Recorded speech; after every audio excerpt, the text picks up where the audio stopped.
देश एक ढाल, भारत की सुरक्षा पर सवाल।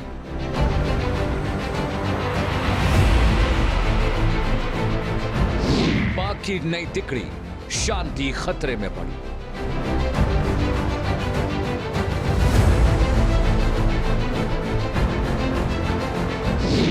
एक परिवार, तीन तैयार, जंगी खतरे हैं अपार।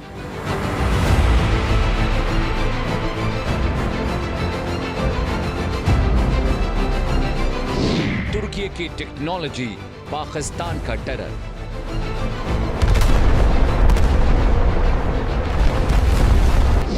पाकिस्तान की नई ढाल, भारत के खिलाफ चाल।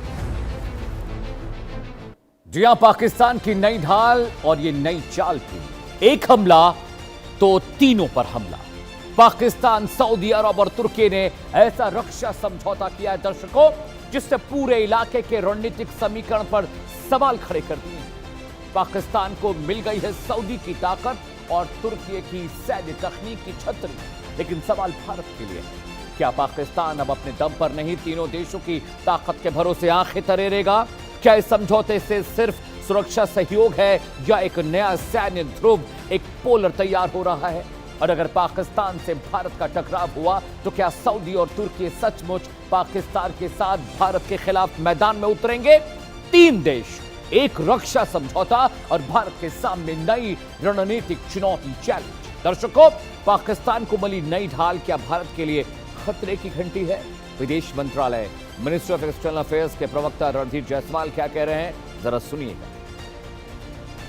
Regarding the pact between three countries, this is again a development that we are closely following, and we shall keep you updated on that.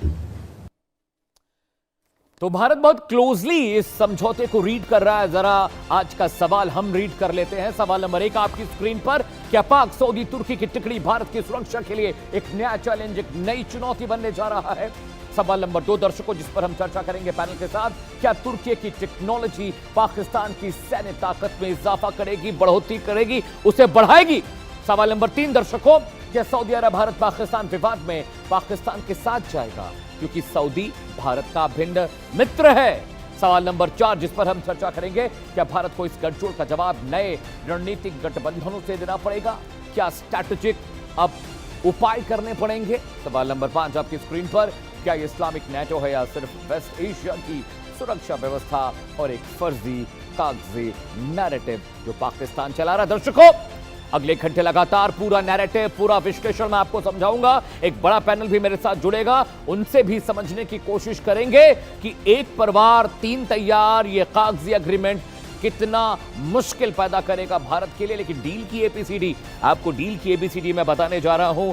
आज जो डील हुई है टर्की, सऊदी अरब और पाकिस्तान में, इस डील का मजमून क्या है, लिफाफे के अंदर क्या लिखा है, वो समझिए। उसके बाद पाकिस्तान ने किस तरह से एक ढाल बनाने की कोशिश की है इस डील के जरिए, उसके बारे में भी बताऊंगा। और यह भी समझना जरूरी है दर्शकों, क्या भारत के लिए अब ज्यादा चुनौतियां eastern part of Asia, western part of Asia में होने जा रही हैं? मिडिल ईस्ट और एशिया का समीकरण कैसे बदलेगा, ये बताऊंगा। लेकिन डील की डिटेल बता दूं। डील डिटेल नंबर 1 आपकी स्क्रीन पर है। पाकिस्तान, सऊदी अरब, तुर्की ने एक नया रक्षा समझौता, एक नई डिफेंस एग्रीमेंट को अंजाम दिया है। जी हां, डील डिटेल नंबर 2, समझौते के तहत एक देश पर हमला तीनों मुल्कों पर हमला माना जाएगा, बिल्कुल नाटो की तरह, जैसे नाटो के आर्टिकल 5 में जिक्र है। डील डिटेल नंबर 3 दर्शकों, तीनों देश सैन्य ट्रेनिंग और रक्षा सहयोग बढ़ाएंगे, यही तो चिंता का विषय है। डील डिटेल नंबर 4 आपकी स्क्रीन पर आने जा रही है। हथियार, सैन्य तकनीक, डिफेंस इंडस्ट्री में भी टर्की और सऊदी पाकिस्तान की मदद करेंगे, यह भी बहुत चिंता का विषय है। डील डिटेल नंबर 5, पाकिस्तान को इससे रणनीतिक, स्ट्रैटेजिक, डिप्लोमैटिक यानी कूटनीतिक ताकत बहुत बेशुमार मिलेगी, ये उम्मीद की जा रही है। डिटेल नंबर 6 आपकी स्क्रीन पर दर्शकों आने जा रहा है। इस डील की जो डिटेलिंग मैं कर रहा हूं, और छठवीं डिटेल क्या है आपकी स्क्रीन पर आने जा रहा है, वो ग्राफिक्स। तुर्की की ड्रोन और रक्षा तकनीक पाकिस्तान के लिए अहम होगा। जरा सोचिए, टर्किश टेक्नोलॉजी मिल जाएगी अगर पाकिस्तान को, तो दहशतगर्दी का आलम क्या होगा? डील डिटेल नंबर 7 आपकी स्क्रीन पर दर्शकों। सऊदी की आर्थिक और रणनीतिक ताकत इस साझेदारी को और मजबूत बनाएगी और यही मजबूती भारत के लिए बहुत बड़ा चैलेंज बन सकती है। डील डिटेल नंबर 8 आपकी स्क्रीन पर आने जा रही दर्शकों, जो मैं आपको समझा रहा हूं, बता रहा हूं। इस डील की बारीकी भारत के लिए चिंता की है कि पाक को संकट की स्थिति में अतिरिक्त समर्थन मिल सकता है, यानी अगर तनाव बढ़ता है भारत पाकिस्तान में तो टर्की और सऊदी क्या उसके साथ कंधे से कंधा मिलाकर भारत के खिलाफ खड़े होंगे। डील डिटेल नंबर 9, लेकिन इससे अभी इस्लामिक नेटो कहना जरा जल्दबाजी होगी, लेकिन बात यह भी है क्या सच में इस्लामिक नेटो बन रहा है। आगे बढ़ते हैं, अगले ग्राफिक्स पर आते हैं दर्शकों। इस नई तिकड़ी के लिए हम डिटेल तो बता रहे हैं, लेकिन ये नई तिकड़ी भारत के लिए कितनी खतरनाक होने जा रही है ये भी मैं आपको बता दूं। जी, फैक्टर इन कर मैं बताऊंगा। फैक्टर नंबर 1 आपकी स्क्रीन पर, पाकिस्तान को रणनीतिक बैकअप मिलेगा दर्शकों इस डील से, जो भारत के लिए ठीक नहीं है। फैक्टर नंबर 2, तुर्की का सैन्य जो टेक्नोलॉजी है वो भी, उसका एंगल भी हम नहीं भूल सकते। टर्किश वेपन टेक्नोलॉजी पाकिस्तान के लिए एक्सेसिबल हो जाएगी। फैक्टर नंबर 3 आपकी स्क्रीन पर आने जा रहा है दर्शकों, वो भी बहुत इंपॉर्टेंट है। 2 मोर्चों से आगे का दबाव भारत पर होगा, यानी पाकिस्तान से संबंध खराब होंगे तो टर्की और सऊदी का भी दबाव भारत के ऊपर आएगा, विच इज 3। तो ये भी बहुत बड़ा फैक्टर है इस डिफेंस डील के होने के बाद। Factor number 4 is on your screen. Saudi factor सबसे महत्वपूर्ण है। सऊदी के साथ हमारे कारोबारी रिश्ते हैं, सामरिक रिश्ते हैं, वो हमारा भिन्न मित्र है, और अगर उसके साथ हमारा तनाव बढ़ता है तो ये कैसे होगा। फैक्टर नंबर 5 आपकी स्क्रीन पर आने जा रहा है दर्शकों। समझौते में एक पर हमला बराबर सभी पर हमला, यानी पाकिस्तान ने एक तीर से 3 निशाने चले। पहला निशाना एक तिकड़ी बनाई, दूसरा भारत पर दबाव, और तीसरा डिफेंस टेक्नोलॉजी और अपार अकूत पैसा जो उनको मिलने जा रहा है सऊदी से। जी हां, नई तिकड़ी नई डील, किसके पास क्या है जरा समझिए कि 3 देश एक साथ आए, लेकिन तीनों के पास कुछ न कुछ तो जरूर है, तभी तो ये तीनों तिकड़ियां साथ आई हैं। सऊदी भी अपना फायदा देख रहा है, टर्की भी और पाकिस्तान भी, लेकिन फायदे में ज्यादा पाकिस्तान है। चलिए पाकिस्तान की बात करते हैं। युद्ध का लंबा अनुभव रखने वाली सेना है, बड़ी मात्रा में हथियार और परमाणु हथियार है, परमाणु शक्ति वाला अकेला मुस्लिम देश है। ये बात पाकिस्तान के पाले में जाती है दर्शकों, जो बहुत क्रूशियल, बहुत इंपॉर्टेंट है। सऊदी अरब बड़ी आर्थिक ताकत है दर्शकों, सैन्य सहयोग और पैसा बहुत है, हर तरह की मदद के लिए सऊदी तैयार रहेगा, और यही भारत के लिए चिंता का विषय भी है। जरा टर्की की बात करते हैं, तुर्की की। एर्दोगान साहब नेटो का मेंबर है, आधुनिक ड्रोन तकनीक है, मजबूत डिफेंस इंडस्ट्री है, क्योंकि टर्की भी अपना 4th जनरेशन 5th जनरेशन का एक डिफेंस फाइटर जेट बना रहा है। यानी पाकिस्तान, टर्की और सऊदी के मिलने से नुकसान बहुत हो रहा है, क्योंकि इन तीनों देशों के पास जो चीजें हैं अगर उसको आप मिला दें तो एक विध्वंसक ताकत तैयार हो जाती है। हालांकि पाकिस्तान अकेला मुस्लिम राष्ट्र है दर्शकों जिसके पास परमाणु हथियार यानी एटॉमिक वेपन। आगे बढ़ते हैं, डील से पाकिस्तान को क्या फायदा है। कुछ फायदे तो मैंने बता दिए, लेकिन तरफ बारीकी से फायदों की लिस्ट मैं लेकर आया हूं दर्शकों। वो फायदे मैं आपको बताऊंगा, उसके बाद हम जाएंगे पैनल डिस्कशन के लिए। लेकिन ईरान का वर्जन भी आया। पाक को सऊदी अरब, तुर्की के साथ सुरक्षा सहयोग का मजबूत आधार मिलेगा, और ये बहुत इंपॉर्टेंट है दर्शकों। पाकिस्तान जैसे मुल्क को सऊदी और टर्की जैसे देश का साथ मिलेगा। फायदा नंबर 2, किसी संभावित दुश्मन को 3 देशों के संयुक्त जवाब की आशंका रहेगी, यानी दुश्मनी पाकिस्तान से की, सऊदी या टर्की से, जवाब 3 लोग आपको देने जा रहे हैं। फायदा नंबर 3, पाकिस्तान का ड्रोन, इलेक्ट्रॉनिक वॉरफेयर और दूसरे सैनिक क्षेत्रों में सहयोग बढ़ सकता है। पाकिस्तान की 5 उंगलियां घी में इस डील से ऐसा लग रहा है प्राइमा फेसी शुरू में तो। फायदा नंबर 4 आपकी स्क्रीन पर, तीनों देशों की सेनाओं के बीच संयुक्त अभ्यास और प्रशिक्षण बढ़ेंगे, यानी युद्धाभ्यास होते रहेंगे तीनों देशों की सेनाओं के बीच, नेवी के बीच, आर्मी और एयरफोर्स के बीच भी। फायदा नंबर 5, आतंकवाद और क्षेत्रीय सुरक्षा से जुड़ी सूचनाओं के आदान प्रदान की संभावना बढ़ेगी। यही तो सबसे बड़ा खतरा है, इंटेल शेयरिंग हो जाएगी जो भारत के लिए मुश्किल पैदा कर सकती है।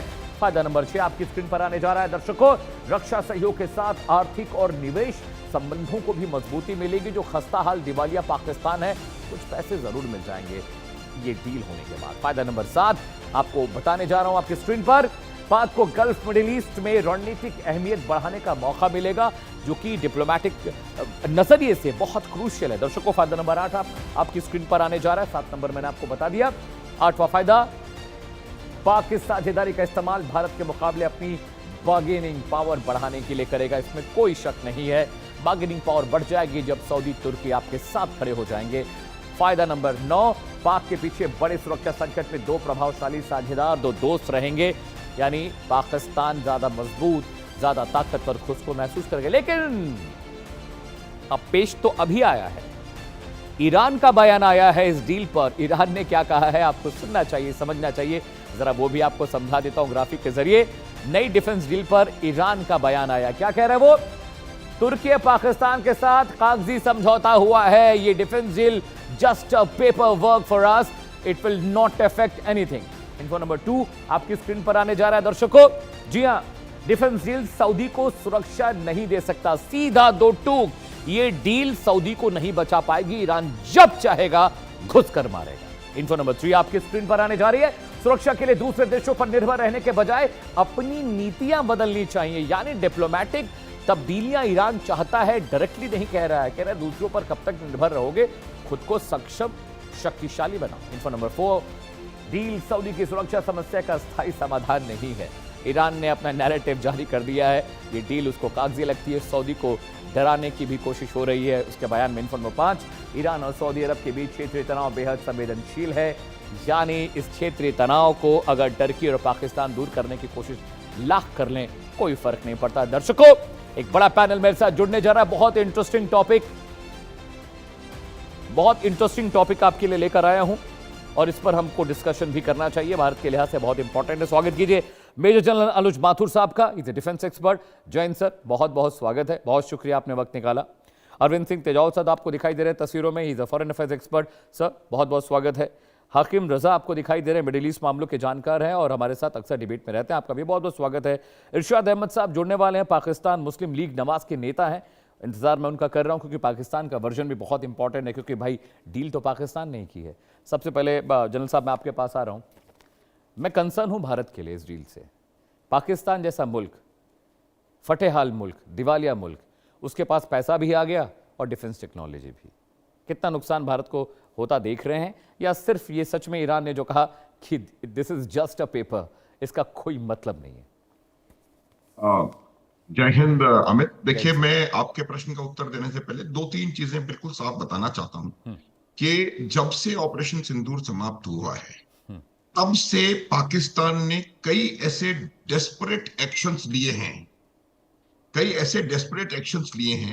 जो कि मुझे लगता है कि उनको इस बात के लिए वो इस उद्देश्य से लिए जा रहे हैं कि वो समझ चुके हैं कि मिलिटरीली उनको बहुत ज्यादा तकलीफ है, वो भारत के साथ खड़े नहीं हो सकते और इकोनॉमिकली वो बहुत ज्यादा वीक हैं। इसी वजह से आप रिकलेक्ट करिए, उनके असीम मुनीर के जो स्टेटमेंट वो फ्लोरिडा के हैं, उसके बाद जब उन्होंने कहा कि ईस्ट से वो हमला करेंगे तो वो बांग्लादेश को कल्टीवेट करने की कोशिश कर रहे हैं, और उन्होंने अब ये प्रयास किया है कि मिलिट्री टेक्नोलॉजी तुर्की की और पैसा सऊदी अरब का। ये बिल्कुल क्लियर, आप इस बात को समझ लीजिए कि पाकिस्तान के तमाम एक्शंस इस बात के को इंडिकेट करते हैं कि जो लेसन उन्होंने ऑपरेशन सिंदूर के बाद सीखा उसको तुरंत प्रभाव से उन्होंने करेक्ट करने की कोशिश करी है। ये पहली बात।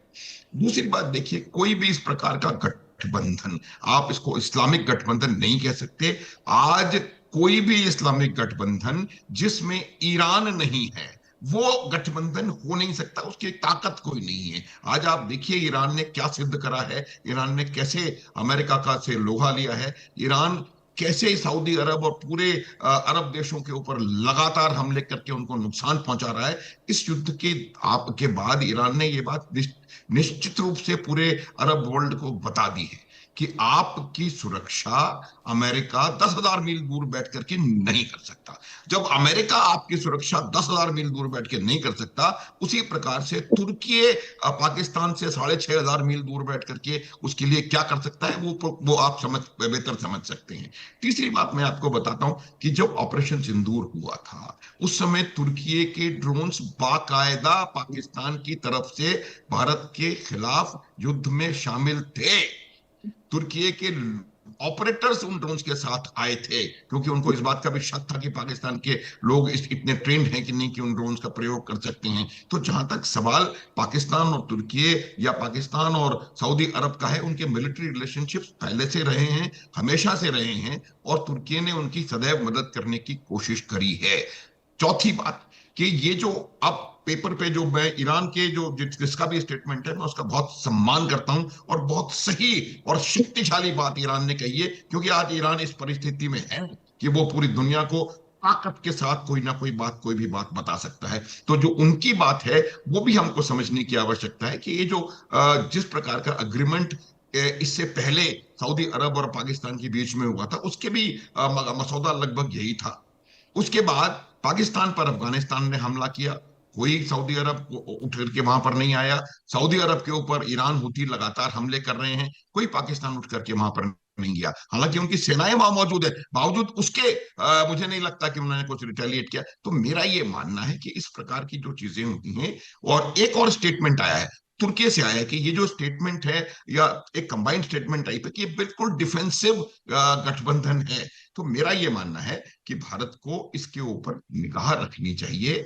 इस प्रकार के एग्रीमेंट का मतलब ये नहीं है कि अगर भारत और पाकिस्तान के बीच में टेंशन होते हैं तो उसी समय तुर्क अंकारा और रियाद कूद करके युद्ध के बीच में आ जाएंगे। ये भी तो बात ये समझने की है कि इसके ऊपर हमें नजर रखने की आवश्यकता है। इसके के वजह से आप देखिए, जिस समय ये पहुंचे थे शहबाज शरीफ रियाद पहुंचे थे या मक्का, तो उसी समय ईरान के साथ, इजराइल के साथ हमारी बातचीत हो रही थी। तो मेरा ये कहने का अर्थ है कि अगर इस प्रकार के बहुत सारे अलाइनमेंट्स बन रहे हैं, उससे दो तीन चीजें, एक बहुत इंपॉर्टेंट चीज उभर करके सामने आती है कि ये विश्व जो है एक मल्टीपोलर एक्सिस इंटरनेशनल सिस्टम की तरफ बढ़ रहा है। अमेरिका की दादागिरी मुझे लगता है काफी हद तक समाप्त होने वाली है। कोई भी एक देश पूरी दुनिया को अब कंट्रोल नहीं करेगा।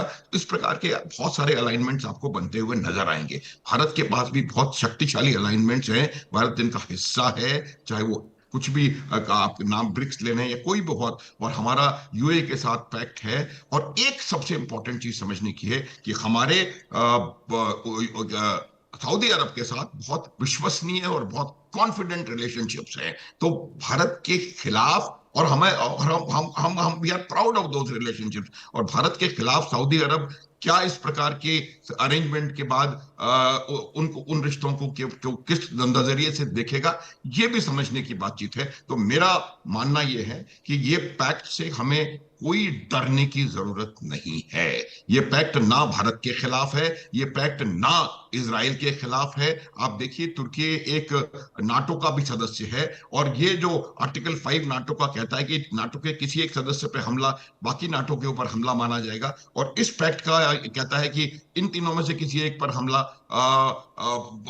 बाकी तीनों देशों पर माना जाएगा। तो क्या सऊदी अरब पर ईरान का हमला नाटो पर हमला माना जाएगा? क्योंकि सऊदी अरब पर ईरान का हमला अर्थ तुर्की पे हमला अर्थ नाटो पे हमला। तो मेरा कहने का अर्थ यह है कि इसको पीछे आगे किस प्रकार से ये आगे बढ़ता है, क्या प्रोटोकॉल्स इसके निकल करके आते हैं, और क्या इसके इवेंचुअली रिजल्ट्स निकल करके आते हैं, वो देखने की आवश्यकता है। मेरा ये मानना है कि इस्लामिक विश्व वर्ल्ड की सबसे बड़ी ताकत ईरान है, और उसके बगैर कोई इस प्रकार का जो गठबंधन है वो सफल होता हुआ मुझे नजर नहीं आता। ठीक है, हाकिम रजा आपके पास मैं आ रहा हूं, उसके बाद मैं अरविंद सर के पास जाऊंगा।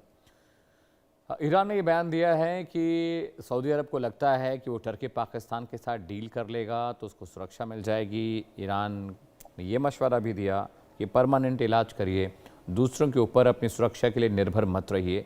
ये चीज़ ईरान ने कही है। हालांकि पाकिस्तान पहले भी सऊदीया के साथ रहा है, और सऊदीया के बहुत सारे इलाकों में पाकिस्तानी सेना डिप्लॉयड है, पाकिस्तानी आर्मी भी सऊदीया के बहुत सारे इलाकों में है। लेकिन हाकिम साहब, कुछ फर्क पड़ेगा ईरान को क्या, आपको लगता है? या सऊदीया को सुरक्षा मिल जाएगी, पाकिस्तान और टर्की साथ खड़े हो जाएंगे तो आप नहीं मारेंगे उनको? नमस्कार जी।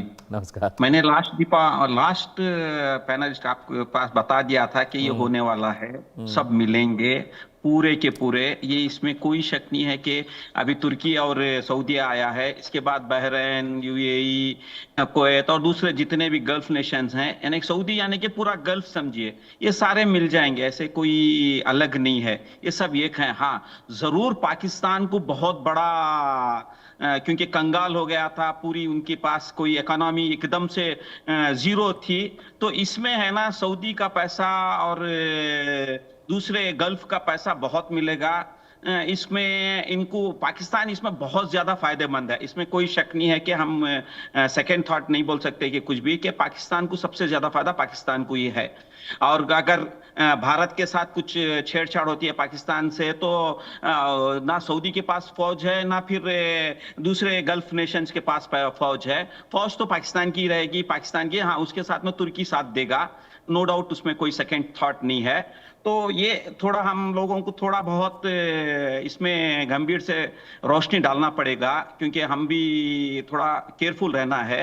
चूंकि जब हिंदुस्तान के साथ जब भी जंग होती है पाकिस्तान की, तो अवाम है ना पाकिस्तान की, वो मुल्क के साथ रहती है, बहुत ज्यादा उनके हौसले बुलंद रहते हैं। यानी कोई भी फौज या कोई भी हुकूमत को जब अवाम साथ देगी तो थोड़ा हौसले बुलंद होते हैं।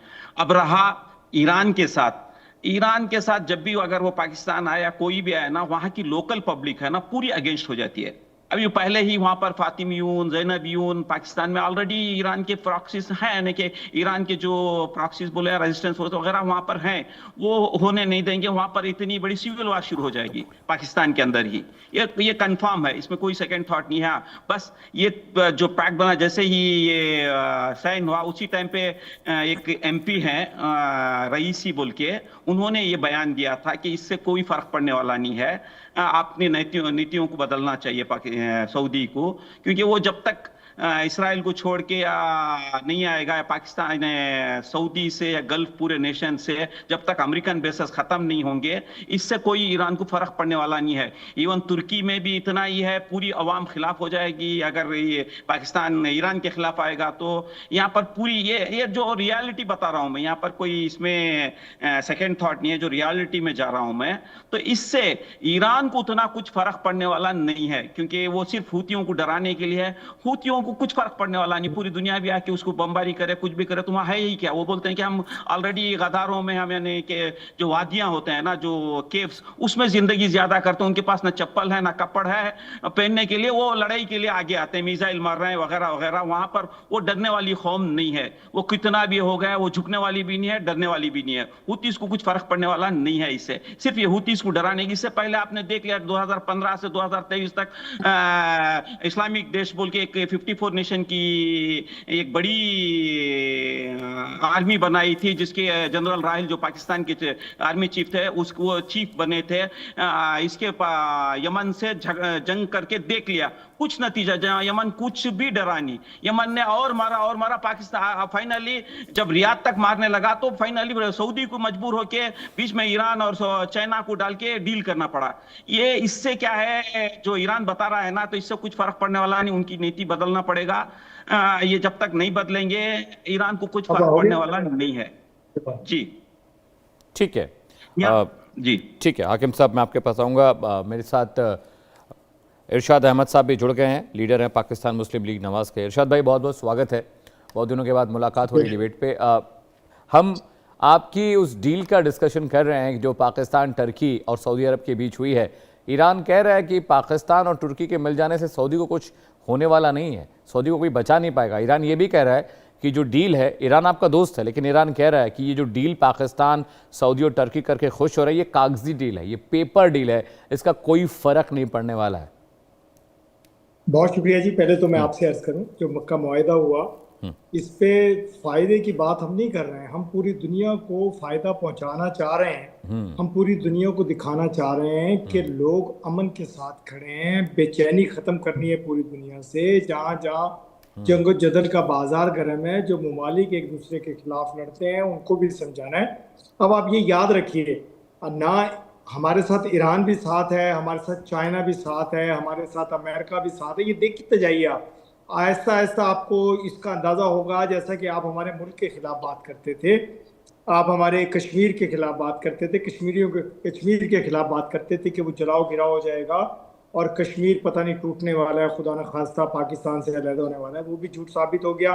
आपने प्रोपेगेंडा किया पूरे 10 दिन कि पाकिस्तान में अनारकी फैलने वाली है, और मोहसिन नकवी साहब ने, जो मोहसिन पाकिस्तान भी हैं, जिनको मैं मोहसिन पाकिस्तान कहता हूँ, उनके बयान को लेकर भी आप पूरे 10 दिन वावेला करते रहे। देखें, मैंने आपके प्रोग्राम में ये कहा था कि मोहसिन नकवी साहब ने कोई ऐसी बात नहीं कही कि जिससे हुकूमत गिरने वाली है, तख्ता पलट वाला। आप लोग कहते रहे, हमने सुना आपको, अभी आप जो बात कर रहे हैं कि आप देखते जाइए, ये इसके जो भी बात होती है, जो भी काम होता है, उसके मुहर्रकात कुछ दिनों में निकल कर सामने आते हैं। ऐसा ऐसा कल की बात है, देखिए मेरे वजीर आजम पाकिस्तान मियां मोहम्मद शहबाज शरीफ साहब, मेरे फील्ड मार्शल सैयद हाफिज मुनीर, मैं ये समझता हूँ कि पूरी दुनिया के लिए एक बेहतरीन सिपा सलार बनकर सामने आए। वो उन्होंने खुदा के हजूर हाजिरी भी दी, उन्होंने उम्रा भी किया और उसके बाद मुआहिदा भी किया। और अल्लाह के घर में जब जाकर कोई मुआहिदा होता है, जब हजूर नबी पाक सल्लल्लाहु अलैहि वसल्लम के रोज़े पे हाजिरी देते हैं, हम मुस्लिम जितने भी हैं, अल्लाह ताला हमारी मदद करता है और नबी की हमारे आसरा होता है। दूसरी बात यह है कि अब आप देखिए, मैं ये कहता हूँ कि तेल देखिए, तेल की धार देखिए, इनके जो कुछ ये हो रहा है इस वक्त पूरी दुनिया में। आप ये देखें कि हमने पूरी वर्ल्ड वार रुकवाई, आप नहीं मानते थे, आप कहते थे कि जंग होती रहेगी। मैं कहता था ये चंद पटाखे चलेंगे, उसके बाद अमन होगा, शांति होगी और लोग सुकून का, चैन का सांस लेंगे। आपने हमारे साथ शरारत की, हमने आपको कहा 2 दिन में सबक सिखाएंगे और शांति में आप बैठ जाएंगे, आप भी बैठ गए। पूरी दुनिया नहीं, में किसने आपसे बोला कि आपने हमको सबक सिखाया और हम शांति से बैठ गए? ये आपसे किसने कह दिया कि हमको सबक सिखाया? पाकिस्तान की हैसियत नहीं सबक सिखाने की भारत को। देखा कि शांति कैसे हुई, नहीं, शांति कैसे हुई, शांति कहाँ हुई है? शांति कहाँ हुई है? आपके आतंकवादियों का एनकाउंटर हम कर रहे हैं, शांति कहाँ हुई है? अरे मौका, दस्तूर और वक्त देख के अटैक किया जाता है साहब। देखिए आपने अटैक ये किया, कोई शहरी इफ्तारी नहीं है कि सुबह और शाम कर लिया। देखिए आपने, उसमें वक्त लगता है, प्लानिंग होती है, स्ट्रैटेजी होती है। पाकिस्तान थोड़ी है कि पजामे का नाला टाइट किया और AK-47 लेकर निकल गए। अरे it will take time, strategies होती है साहब। इरशाद भाई आपको पता है, स्ट्रैटेजी होती है, प्लानिंग होती है। सिर्फ AK-47 कंधे डाल के नहीं चलना है हमको। हमारे यहाँ फिदाइन नहीं होते, हमारे यहाँ सैनिक होते हैं, हमारे यहाँ सिपाही होते हैं, सोल्जर्स होते हैं, सेना होती है। हम फिदाइन के जरिए करगिल में जैसे सेना को फिदाइन का कपड़ा पहना के करगिल में घुसपैठ कर ली थी, सबक हमने सिखा दिया आपको। तो हमारे यहाँ सेना लड़ती है, हमारे यहाँ प्रॉक्सी नहीं लड़ते, हमारे यहाँ फिदाइन आतंकवादी नहीं लड़ते हमारे यहाँ साहब। हमारे सेना बॉर्डर पर लड़ती है, हम घुस कर मारते हैं। आप सुनिए, आ रहा हूं आपके पास। आपने अपनी सेना की बात की, अरविंद सिंह, आपने कहा कि आपकी सेना लड़ती है। हमारे मुल्क में ये जो डील कर पाकिस्तान की बातचीत चल रही है, कुछ दिन पहले भी बातचीत की थी, वो कर कि जब हम शांति प्रक्रिया करा रहे हैं, ईरान में शांति हो जाएगी, हमला नहीं होगा। इतनी बार अमेरिका ने ईरान को मारा, ईरान ने इतनी बार अमेरिका को मारा, दोनों एक दूसरे को मार रहे हैं। और ईरान के प्रतिनिधि हैं मेरे साथ, हाकिम रजा बैठे हुए हैं, will reply you. Irshad Ahmad please allow other guest also to speak. Arvind Singh ji, ये मुगालता मुझे लगता है कि बहुत जल्दी खत्म हो जाएगा इनका। ये जो सुपर अग्रीमेंट हुआ है, डिफेंस अग्रीमेंट इनका। अरविंद सिंह तेजावत, इरशाद भाई मैं आ रहा हूं। बिल्कुल इरशाद भाई।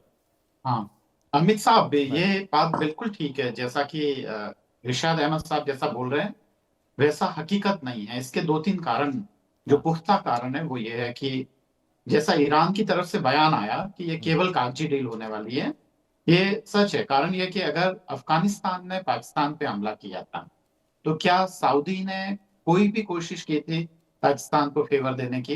डेफिनेटली मैं बताता हूं, जवाब नाम में है। और जवाब देता हूं। जहां तक तुर्की की बात है, तुर्की जो खासकर उसका जो सोनागार ड्रोन है, वो पाकिस्तान को पहले भी उसने दिया है और आगे भी देता रहेगा। तो ऐसा नहीं है कि तुर्की का पाकिस्तान को मदद करना कोई बहुत नई बात है। अभी जो बेन्यामिन नेतन्याहू साहब के बेटे जो यार नेतन्याहू है, उन्होंने भी ये बात कही है, जो एक थिंक टैंक से जुड़े हुए हैं। उन्होंने कहा है कि अगर सऊदी पे ईरान के हमले होते हैं तो क्या पाकिस्तान बीच में कूदेगा, क्योंकि ईरानी प्रॉक्सीज के अगर वहां पे हमले होते हैं? तो इसका जवाब ऑफकोर्स ना में है। पर यहाँ पे एक चीज जो ध्यान देनी थी कि पाकिस्तान लंबे समय से इस चीज को लेकर लालायित है कि वो भारत से बात करें।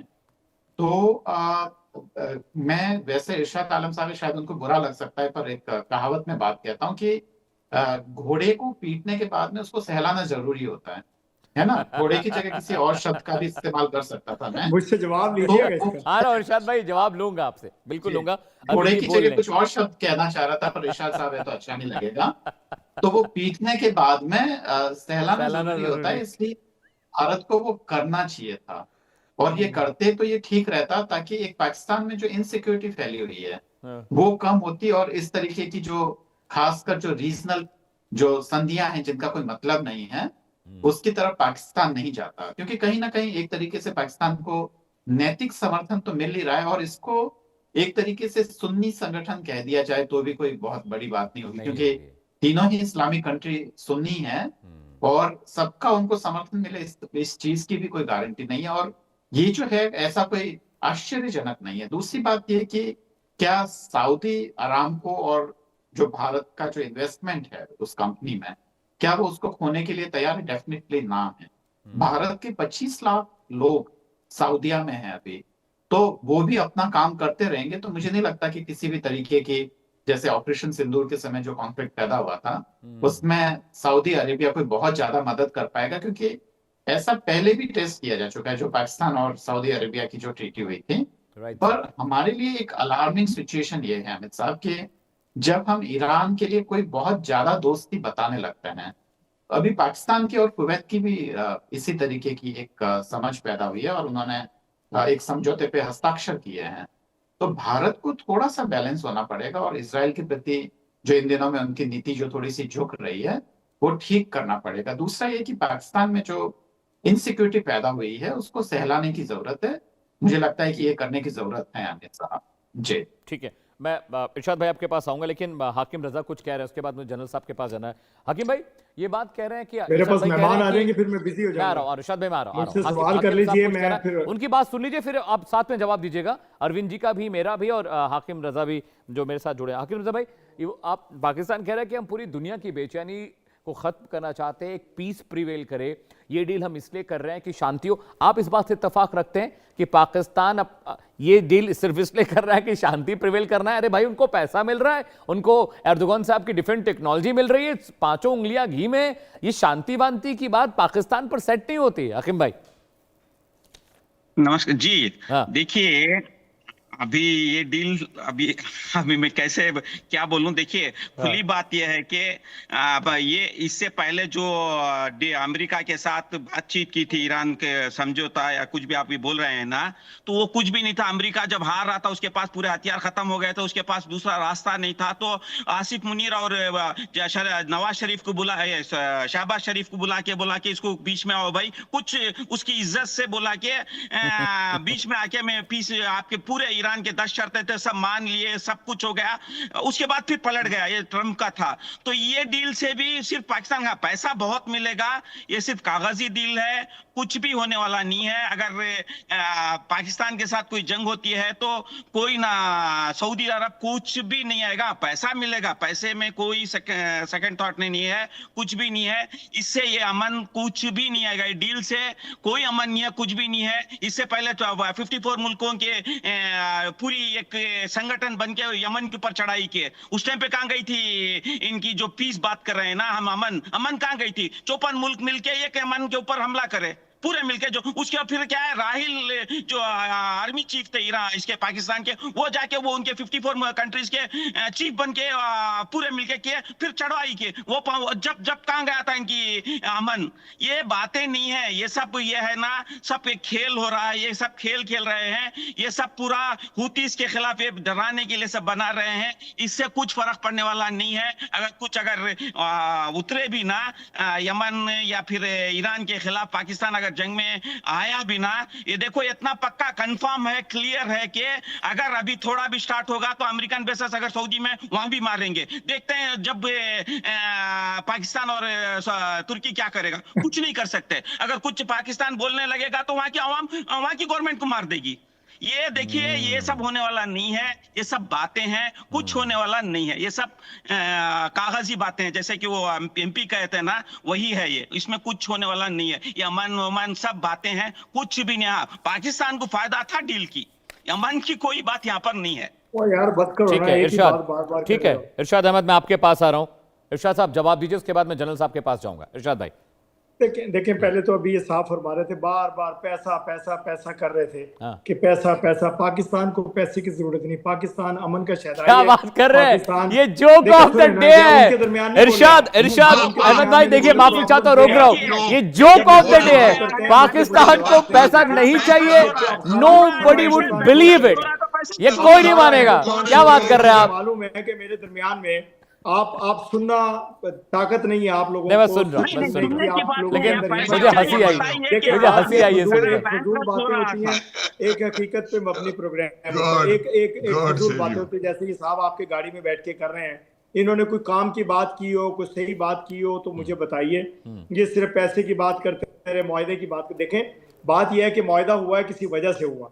पाकिस्तान एक ताकत बन के उभरा तो तमाम ममालिक, तमाम मुस्लिम ममालिक, तमाम दुनिया की नजरें हमारे साथ हैं। तमाम दुनिया के ममालिक मेरी फौज से, मेरी हुकूमत से मुख्तलिफ किस्म के मुआहदे भी कर रहे हैं, बिजनेस के मुआहदे भी कर रहे हैं, अमन के मुआहदे भी कर रहे हैं। मैं तो आपको भी मशवरा देता हूँ, होश के नाखून ले लें इससे पहले कि देर हो जाए। आप तनहा पहले भी खड़े हैं, अगर पाकिस्तान से आकर के अगर कुछ चाहिए तो मांग लें आप भी हमसे। हम बड़े खुले दिल के लोग हैं। ईरान तो हम कह रहा है आपको कि अगर माफ कर देंगे, पाकिस्तान जो में भी बेस गलतियां रहे आपकी तो हैं, वहां भी आपने मारेंगे। इकरार की है। इरशाद एक अहमद, मिनट, ईरान तो एक कह मिनट, रहा है आपको कि माफ अगर कर सऊदी, देंगे। दूसरी अगर बात अमेरिकी ये है, बेसिस ये- पाकिस्तान में हुए तो दूसरी वहां बात भी ये मारेंगे। है, ये बात तो ये ईरान तरीका कह रहा नहीं है। आप ये ईरान तरीका को नहीं। दोस्त कहते हैं। आप मुझे जनरल साहब मैं आ बोलने रहा हूँ, दें, जनरल साहब आ रहा हूँ, मुझे बस एक बोलने मिनट दें। दीजिए। देखिए, जनरल इरशाद साहब भाई मुझे मेरे बताइए, हाथ उठा रहे हैं, मैं आप आप लोगों दोस्त के कहते हैं दरमियान ईरान नहीं को, ईरान बोलता ने हूं। कहा है कि अगर पाकिस्तान में अमेरिकी बेस होंगे आप तो इस- पाकिस्तान में भी मारेंगे घुस के। बताइए आप। अभी जरा सुन तो हाँ। लेना, सुन लेना। ईरान भी मेरा दोस्त है, मैंने आपसे कहा, अमेरिका भी दोस्त है। हम इकट्ठे हैं वल्ला। इस वक्त सिर्फ मैंने कहा था छुरली पटाखे चलेंगे, जंग नहीं होगी अब दोबारा। ईरान हमारे साथ खड़ा है आज भी। अगर आप कहें तो ईरानियंस मेरे इस्लामाबाद में अरे मौजूद हैं ईरान, आज भी। ईरान से आप क्या लाइव बात जुड़े हैं करते हकीम आप रजा, किस यही तो कह रहे हैं तरह का इरशाद भाई। प्रोपेगेंडा ईरान करते से हैं। लाइव जुड़े हैं, जब आपको वो कुछ कह बात रहे हैं नहीं कि मिलती भाई तो हम आप तो इस तरह का पाकिस्तान को भी जोजर मारेंगे जोड़ते हैं। अगर वहां अमेरिकी बेस आप होंगे। इस तरह का वो तो कोई जोजर दोस्ती जोड़ते की हैं, बात ही सुने नहीं ना। कर रहे हैं। वो तो कह रहे कोई दोस्त बोलने तो दोस्त नहीं दें होता प्लीज। जंग में। मेरी बात तो पूरी होने दें। जी। एक बात तो पूरी होने दें यार। जी। मैं ये कह रहा हूं कि जी। देखें, अगर देखें, आप खामोश कीजिए, मुझे बोलने दीजिए, मैं आपके दरमियान में नहीं बोला। दूसरी बात यह है, आप बात कर रहे हैं कि ईरान हमारे साथ नहीं। मैं कह रहा हूं पूरी दुनिया हमारे साथ खड़ी है सिवाय हिंदुस्तान के और इजराइल मनूस के। इजराइल को मैं मनूस कहता हूं। उसका नाम तो मेरे पासपोर्ट के किसी पेज पे नहीं है। पूरी दुनिया के ममालिक का नाम मेरे पेज पे है पासपोर्ट के। इजराइल को नाम पसंद करते हैं, नापाक मुल्क को नाम, उसका नाम पसंद करते हैं। आप और इजराइल तना खड़े हैं। आप होश के नाखून लीजिए, आपको मशवरा दे रहा हूं। ये मैं आपसे जंगो जदल की बात नहीं कर रहा हूं, मैं आपसे अमन की बात कर रहा हूं। मैं आपसे बात कर रहा हूं कि ईरान हमारे साथ खड़ा है, चाइना हमारे साथ खड़ा है, रशिया हमारे साथ खड़ा है, अमेरिका हमारे साथ खड़ा है, सऊदीया, दुबई, यूएई, तमाम ममालिक हमारे साथ खड़े हैं। तो आप मुझे ये बताइए कि किस किस्म का प्रोपेगेंडा करना चाहते हैं। आप चाहते क्या है, मैं तो ये पूछ रहा हूँ। आप कहते थे, आपके अभी मेहमान कह रहे थे कि घोड़े को पीठ थपथपानी पड़ती है। देखें, हम ना घोड़े हैं, हम पाकिस्तानी हैं, हम अजीम कौम है, हम एक शेर बन के उभरे हैं, हम एक टाइगर हैं खित्ते के, हम एक एटॉमिक पावर हैं। हम अपने दुश्मनों को सबक भी सिखाना जानते हैं, हम दुश्मनों से दोस्ती करना भी जानते हैं, दुश्मनों से हाथ मिलाना भी जानते हैं। अगर वो अमन की बात करे, अगर वो बुरी नजर से हमारी तरफ देखेगा, हम उसको फिर सबक सिखाएंगे जैसे पहले सिखाया। तो प्लीज बात आ जाइए, आप अपनी सोच बदलिए। मैं हमेशा आपके ठीक है चैनल जनरल पे साहब, एक मिनट, अपनी ठीक है सोच इरशाद भाई, बदलिए सिर्फ। इरशाद भाई ठीक है, ठीक है जनरल साहब, बदलेंगे तो बड़ा जनरल साहब, नजर जनरल आएगा। साहब। देखिए अमित, मैं आपको 2-3 उदाहरण दे देता हूं। ये पाकिस्तान जो कह रहा है कि हमें पैसे की कोई दरकार नहीं है, अपने जो इन्होंने मीडिएशन किया था उसकी कीमत वसूलने $2 अरब अमेरिका पहुंच गए उसके तलवे चाटने के लिए। पहली बात। दूसरी बात, जब यूएई ने 1 मिनट, इरशाद साहब आप बोल रहे थे, मैंने कुछ नहीं कहा। रोते रहेंगे, आप बोल रहे थे, मैंने कुछ नहीं कहा। आप भीख मांगने आप गए बहुत अमेरिका परेशान में हैं पाकिस्तान की $10 तरक्की अरब। से, जब आपने कहा पाकिस्तान कि के हमने अजीम होने आपकी से। कुछ करवाई है तो आप $10 अरब हमें दे दीजिए। फिर जब यूएई ने इनको धक्का आपको दिया प्रॉब्लम कि यह आप है कि हमारा अमेरिकन पैसा मेरे वापस मुल्क कर में क्यों दीजिए, आ रहे हैं। तो ये आपको सऊदी अरब प्रॉब्लम से है, पैसा मांगने वापस चले गए। प्रॉब्लम है ईरानियंस मेरे मुल्क में क्यों आ रहे अरे हैं। यार 1 मिनट आप शांत रहेंगे। आप जब बोल रहे थे मैंने कुछ कहा, आप इतनी गलत बातें कर रहे थे, दूसरे देशों को गालियां दे रहे थे, मैंने कुछ कहा? आप शांत रहें, आपको सुनने की ताकत होनी किसी को चाहिए। गाली नहीं दी। आपने मैंने कीमत अमन की मांगी बात की, शांति की बात की। अमेरिका से कीमत मांगी जिस समझौते की, जो कि हुआ नहीं ये कभी। साबित कीजिए, आपने अमेरिका ये को धोखा साबित दिया, कीजिए। आपने झूठ बात करना, मैं आपकी ईरान को जुबान नहीं धोखा खींच दिया। सकता, आप झूठ बोलने पे एक जुबान नहीं मिनट खींच यार, सकता, आप चुप लेकिन मैं रहेंगे आपको रोक थोड़ा सा। सकता हूँ आपके घर में कि आप गेस्ट झूठ आ रहे हैं, मत आप बोलिए। जाइए। आपकी उम्र नहीं है ये, मेरी- आप उम्र के एक आखिरी मिनट। हिस्से में आप झूठ मत बोलिए बस। आप एक बकवास मत करिए। मैं कौन से अपने उम्र के हिस्से पर हूं ये कहने की आपको कोई हिम्मत नहीं होनी चाहिए। आप आखिरी हिस्से में, आप 50 साल के बाद वक्त आखिरी शुरू हो जाता है। इरशाद मियां, आप भी कुछ खास जवान नहीं दिखाई देते हैं। इरशाद मियां, आप भी कुछ खास जवान नहीं है। आपकी जो चांद है वो भी चमक रही है। आप भी कुछ खास नौजवान युवक नहीं है। 16वां साल आपका भी नहीं चल रहा है। आप भी 50-55 साल के होंगे, ऐसा नहीं है। मैं कह रहा ये हूँ डिबेट कटिंग उम्र के लिए करवाइए। नहीं हो रही है। लेट्स कम बैक टू एक चीज फैक्ट मैं एंड अमित फिगर्स। आपको बता देता हूँ, पाकिस्तान के मुंह से मैं जनरल अमन साहब को कह नाम रहा का हूँ, झूठ मत शब्द, बोले बस। अमन लफ्ज जो है आप शांति रखें, शांति रखें। शांति तो मेरे आपको पास पश्चिम नहीं से है। पाकिस्तान के मुंह से अमन नाम का शब्द अच्छा नहीं लगता अमित। Right, वो sir. उनको अमन खैबर पख्तूनख्वा में नजर नहीं आ रहा, अमन बलोचिस्तान में नजर नहीं आ रहा, 11 अगस्त आ रही है, अमन पीओजेके में नजर नहीं आ रहा, अमन इनको अमेरिका में चाहिए, चंद्रमा पे चाहिए। क्या बात कर रहे हो यार, हर चीज के लिए भीख जनरल मांगते बिल्कुल सही कह रहे हैं जनरल जनरल साहब, साहब। मुझे ये अपने बताइए कि मेडिएशन के लिए कहाँ 10 अरब डॉलर कहाँ अमेरिका से कोई मांग ऐसा लिए। वायलेंस हो रहा है?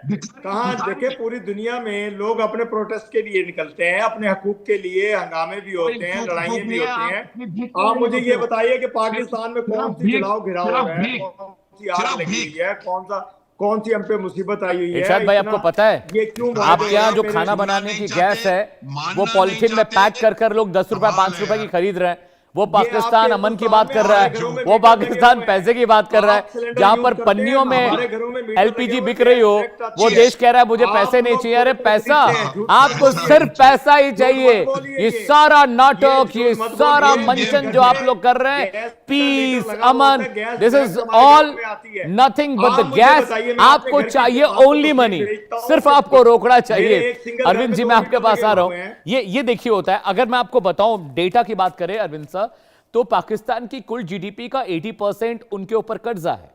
हर साल करीब 45 अरब डॉलर का एक्स्ट्रा बोझ पाकिस्तान की इकोनॉमी पर पड़ रहा है। 45 बिलियन अब नहीं डलेगा डॉलर। इंशाल्लाह। इट्स अ बिग नंबर, नहीं इट्स अ डलेगा। बिग नंबर अरविंद अब सर। आइए, मैं लेकिन खुद ही देखिए, बाहर आएंगे। हमें पैसा नहीं अभी चाहिए हम क्योंकि आपको हमने बताएंगे देश कि बेच दिया, पाकिस्तान जनता कितना बेच दी, अजीब बन एसेट बेच चुका। दी। सारे जो फौजी और सारे पॉलिटिशियन हैं वो अपनी जेबें भर रहे हैं। हमें पैसा नहीं चाहिए क्योंकि हमने तो देश को बर्बाद होने के लिए वैसे ही फ्री कर दिया है। अरविंद सर, अमित साहब, पाकिस्तान को ये भ्रम है कि वो 1947 में आजाद हो गया था, क्योंकि अभी गुलामी चल रही है। जी। दरअसल आर्थिक तौर पे पाकिस्तान अभी भी गुलाम है, हाँ। राजनीतिक और सैनिक तौर पे भले ही वो आजाद हो गया हो। आप हैं कहाँ? पर उसकी देखें, सारी नीतियां पाकिस्तान ही कहाँ खड़ा है, आप कहाँ हैं? उसकी- आप गुमनामी में हैं, गुमनामी में। हिंदुस्तान इरशाद भाई का बोलने नाम कोई दीजिए, नहीं ले इरशाद रहा भाई, है। इरशाद भाई की बात पाकिस्तान पूरी का होने नाम दीजिए। हर जगह से आ रहा है। इरशाद भाई उनकी बात पूरी होने दीजिए, मैं आ रहा आप हूं। अगर कह रहे हैं, आप थोड़ा मुझे कुछ करना चाहूंगा आप मुझे है। गुलाम कह रहे हैं, आप मुझे ये अगर बताइए, चीन आप आंखें कहाँ तरे हैं, आप रहे तो कहाँ हैं? पाकिस्तान की हिम्मत गुलाम। नहीं है। सवाल किया मैंने यूनाइटेड आपसे। स्टेट आंखें तरे रहे तो पाकिस्तान की गुलामों का जर खरीद गुलाम है, डॉलर फेंके और उनको जैसा कहा वैसा करने के लिए मजबूर कर दिया। तो ये है जर खरीद गुलाम है। अमित साहब, क्या कहा जाए? ठीक है। अच्छा, आप मुझे ये बताइए कि हिंदुस्तान कहाँ है और पाकिस्तान बुलंदियों पे है या नहीं है? आप लोग छुपे हुए क्यों हो? साइड लाइन क्यों लग गए हो? आप किसी और दिन ये डिबेट, इरशाद भाई, let's put this debate for some other day. किसी और दिन डिबेट करते हैं। बहुत शुक्रिया अरविंद सिंह जी, आप साथ रहिएगा। जनरल साहब बहुत शुक्रिया, इरशाद भाई बहुत बहुत शुक्रिया पाकिस्तान में जुड़ने के लिए। हाकिम रिजा आपका बहुत शुक्रिया। लेकिन अरविंद सर मेरे साथ रहिएगा, एक बड़ी खबर आ रही है पाकिस्तान की जानिब से। ये पाकिस्तान में बढ़ती महंगाई के खिलाफ वहां पर प्रदर्शन हो रहे हैं। पेट्रोल के बढ़ते दामों से जनता नाराज है, कोई नई बात नहीं है। ये जमात इस्लामी में प्रदर्शन के लोग शामिल, कई शहरों में जो लोग हैं सड़कों पर उतर आए हैं। पेट्रोल की कीमतों को लेकर लोग